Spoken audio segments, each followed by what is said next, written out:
بار دیگر با بینندگان بینیت گرامی رادیو آزادی درود میفرستم و من برای شما گفتم که ما بعد از 3 ساعت ملاقات داریم در برنامه خبری، ولی قبل از شروع برنامه خبری ما باز تصمیم گرفتیم در رابطه با سلسله گزارش های تاریخی با شما صحبت داشته باشیم. انیقترش با مؤلف این سلسله گزارش. طوری شما خبر دارید ما طول یک هفته به این طرف برای شما تقریبا هر روز در برنامه اعلان پخش میکنیم که در آزادی ویدیو کانال ما در یوتیوب این سلسله گزارشی تاریخی زیر عنوان ریگ اومو گذاشته شده است و برخی از شما این سلسله گزارش رو علاقه تماشا کردید و اگر خطا نکنم تقریبا 13,000 نفری از شما و البته ما باوری داشتیم که این گزارش با شما پسند میآید و تعداد زیاد شما با آن توجه میکنید و تماشا میکنید. اما آقای عباس جوادی مؤلف این سلسله گزارش از شما میپرسم که آیا انتظارات شما همین گونه بود که واقعا هم میتواند این سلسله گزارش توجه بینندگان و خوانندگان را به خود جلب کند؟ من بسیار بسیار خوشحالم. 13,000 برای این خیلی یک تحلیل یا گزارش تاریخی سلسله دار طولانی، ویدیو طولانی، نیم ساعت هر کدام که هر 6 تا 8 تا خواهد شد خدا میداند. خیلی عجایب است برای من حیرت انگیز بود. واقعا باور نداشتم که مثلا شاید گفتم حتی 200-300 نفرم نگاه کند خوب است. 13,000 واقعا خیلی خوب است. تشکر من از همه. و این برای میدونید برای کشورهایی که حتی جمعیت کلانتر هم دارن مثل تاجیکستان، مثل ایران غیر هم خوب است، چون که این خیلی چیز تخصصی است، اسپسیفیک است.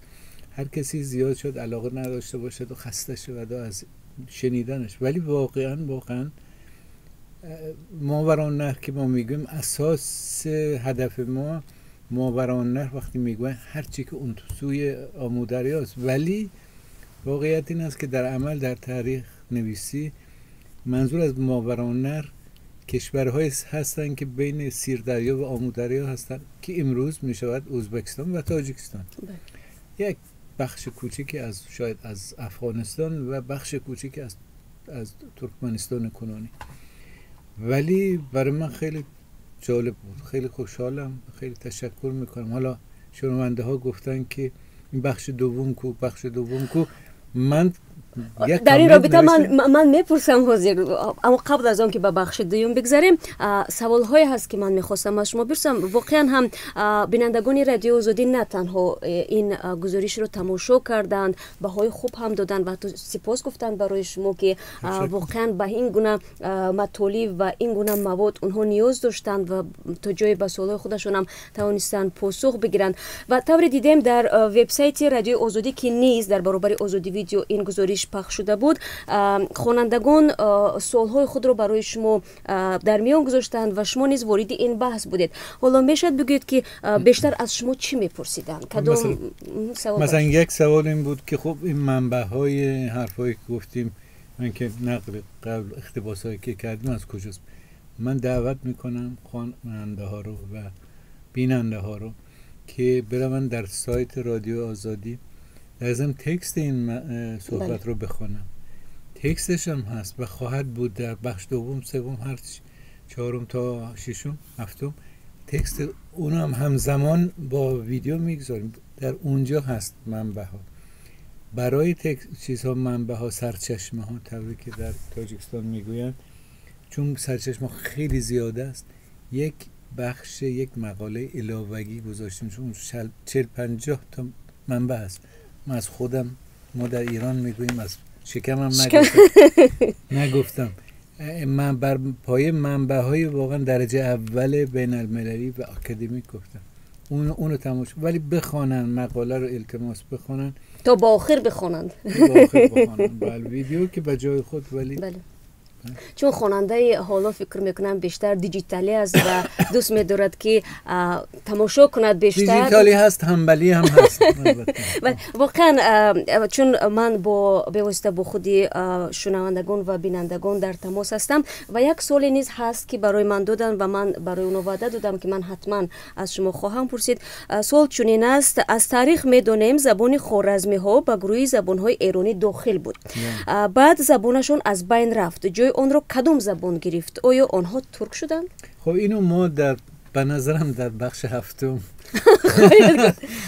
نه فقط خوارزمی بلکه خود تاجیکی، از کی نام تاجیک و تاجیکی رایج شده است در تاریخ و بین خود، چون که تا اسلام چیزی به نام تاجیک نبود.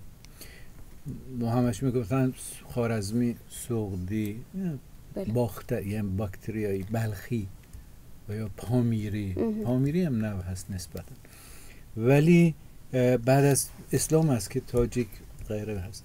زبان فارسی که امروز شما صحبت میکنید در تاجیکستان، شما البته اشقاشمی هم صحبت میکنید. اشقاشمی بله. ولی تاجیکی که امروز صحبت میشه بعد از اسلام رایج شده است. اینو بعداً صحبت میکنیم. منتها بعد از اسلام رایج، یعنی قبل از اسلام مثل اینکه ایران مثلا فرض کنید یک گوشه ایران کردی صحبت میکنن، یک گوشهش در مملکت ما آذری قدیم ایرانی صحبت میکردن که حالا از بین رفته، تقریبا از بین رفته، یا مثلا گیلکی صحبت میکنن، مثل اون هست. در ماوراءالنهر هم قبل از اسلام سغدی صحبت میکرد، خوارزمی صحبت میکرد، بلخی صحبت میکردن، غیره و غیره، پامیری صحبت میکردن. بعد از اسلام به خاطر هم آمدن ایرانیان به ماوراءالنهر، یک دوم این که به خاطر رشد ادبیات فارسی میانه به فارسی معاصر، هم در ایران هم در تاجیکستان و ماوراءالنهر فارسی معاصر استاندارد مشترک، زبان مشترک همه شده و با این ترتیب سغدی عقب رفته است، تقریبا از بین رفته است. یک گوشه یا دو گوشه یغنابی داریم، شاید مثلا اشقاشمی داریم و غیره، ولی خوارزمی تماما از بین رفته است.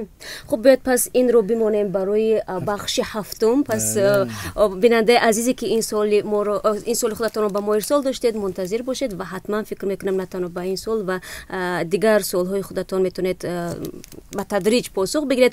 اما باید طوری در اولی صحبت گفتیم رو بریم به بخش دوم، چون بیشتری کاربران ما هم میپرسند که کی ما باید بخش دومی این سلسله گزارش رو منتظر باشیم. اینو باید از پرودیوسر اسکندر خواجه نژاد صحبت پرسید. من نمیتونم، این کارا مربوط به من نیست و اختیار و تصمیم اون با اون کس است.